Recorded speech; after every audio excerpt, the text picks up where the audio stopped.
guns, if that's the right word. I'm not sure it is, but that's what it says here. They're going to stand for the party at the next election. One's in Oxford West, the other is in Hammersmith.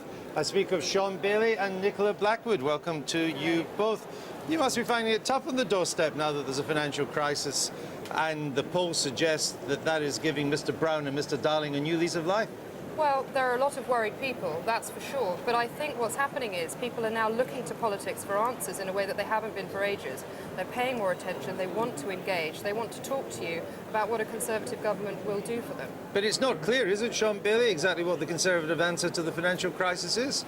I think the answer's been clear, and when I'm on a doorstep, what I find is a lot of people think this happened on Gordon's watch. They think we were led here by Gordon, so it's actually, in some senses, making it easier. Yeah, it may have happened on Gordon's watch, but they may also think that a man that's been Chancellor of the Exchequer for 10 years is better placed to get us out of it than a man who carried Norman Lamont's briefcase in 1992. Well, Gordon might have the experience, but he's lost the confidence of the country. Do you find that at the doorsteps? I do. I find that there is a real sense of disappointment that people have been let down by this government. There were lots of promises, there were lots of good intentions, but it hasn't been delivered on. And people recognise that and they want to change. But there are, of course, fears about moving into a new arena, and we have to make sure that we have no complacency, that we get out our message, that we explain what we're doing clearly, so that people know what they're going to get when they vote for a Conservative government. So why are the polls suddenly narrowing? Why do our own Daily Politics poll, but there was another one at the weekend, showed that people, despite all this mess the economy's in at the moment, people still think Gordon Brown and Alistair Darling are better placed to get us out of it than George Osborne and David Cameron? I think the thing is, it's a long way out from the election, and the polls will go up and down. When you talk about experience, all Gordon's Brown experience has been a bad experience. He's how we got here. I think the poll change, this is nothing. There will be bigger poll changes, but ultimately we will win. The country is ready for that change, and you can see it on the doorstep, you can see it everywhere. It's coming.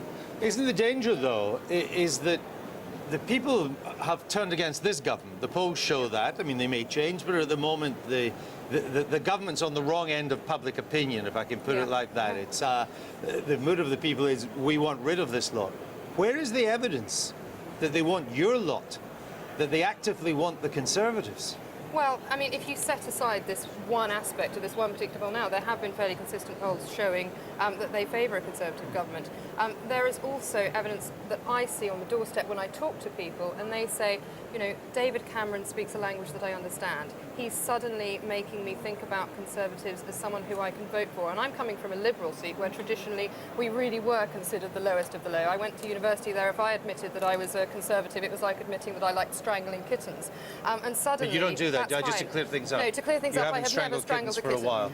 Okay. And so, you know, the mood has changed hugely, and we are seen as a really strong, positive alternative. But I'm glad that I've got you two here, because you talk about connecting with the people and speaking on the doorstep. Do you really expect to connect with the British people when both of you appear in Tatler magazine, in designer clothes, looking a million miles away? There, we've got a picture there on the screen. There, I think that's you there. That's me, it's yes. quite hard once the Tatler gets a hold of you. Was that a sensible thing to do at a time of economic crisis where Ford is just going on a 4-day week? I'll say this. The Tatler thing was a nice day out for a saw. That's the best suit I've ever had. Did you get to keep it? No, unfortunately I didn't. But was it wise when you're trying to show that you're in touch with ordinary people, Nicola?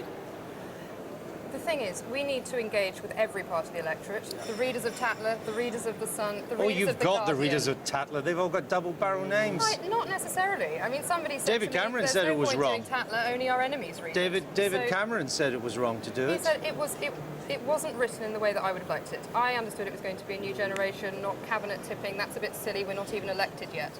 We are, none of us complacent. Do you regret doing it? Convinced. Go No, on, I you don't. do, don't you? I don't regret it, because I think that we should be able to do media in all different areas. I don't. I think you have to get your name out there with everybody, and the Tatler magazine readers are as entitled to know about me as the people who live in my constituency and read The Sun.